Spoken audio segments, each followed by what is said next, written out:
លោកគ្រូគូជីឃ្យូតុគុថាសរតនានៅខ្វះចំណុចមួយនេះឧបត្ថម្ភដោយមីហិល7យ៉ាងកូរ៉េណូរសជាតិដើមពីប្រទេសកូរ៉េឆ្ងាញ់ជាប់ចិត្តបន្ទាប់ពីខ្សែវីដេអូសរតនាបានបញ្ចប់ទីមិនសូវមានប្រសិទ្ធភាពក្នុងការប្រកួតអន្តរជាតិជាមួយថៃនិងវៀតណាមកន្លងមកលោកគ្រូគូជីឃ្យូតុគុគ្រូវង្សវឹកក្រុមបាល់ទាត់ជម្រើសជាតិកម្ពុជាបានលើកឡើងចំណុចខ្វះខាតរបស់ខ្សែវិយុទ្ធរុកនេះនៅក្នុងសន្និសីទសារព័ត៌មានព្រឹកថ្ងៃទី24ខែមីនាឆ្នាំ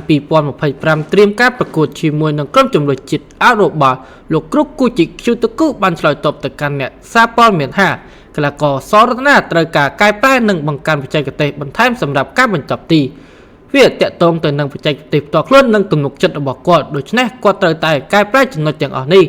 នៅលីកកម្ពុជាកម្ពុជាមានក្លឹបចំនួន11ប៉ុន្តែក្លឹបទាំងអស់នោះភាគច្រើនដាក់ខ្សែវិយុទ្ធជាកីឡាករបរទេសហើយសម្រាប់សរតនាមានចំណុចល្អរបស់គាត់ទើបបានជាលោកជ្រើសរើសចូលជាមួយនឹងក្រុមជម្រើសជាតិកម្ពុជាលោកបានបញ្ជាក់ថាសរតនានៅខ្វះខាតបច្ចេកទេសផ្ទាល់ខ្លួនពីព្រោះក្រុមជម្រើសជាតិកម្ពុជាពេលប្រមូលផ្ដុំវឹកខាត់ម្ដងគឺផ្ដោតលើបច្ចេកទេសលេងជាក្រុមដូច្នេះនៅពេលគាត់ត្រឡប់ទៅកាន់ក្លឹបវិញគាត់ត្រូវតែអភិវឌ្ឍបច្ចេកទេសដោយខ្លួនឯងពីព្រោះក្រុមជម្រើសជាតិកម្ពុជាអត់មានពេលផ្ដោតទៅលើបច្ចេកទេសផ្ទាល់ខ្លួនរបស់កីឡាករម្នាក់ៗនោះទេ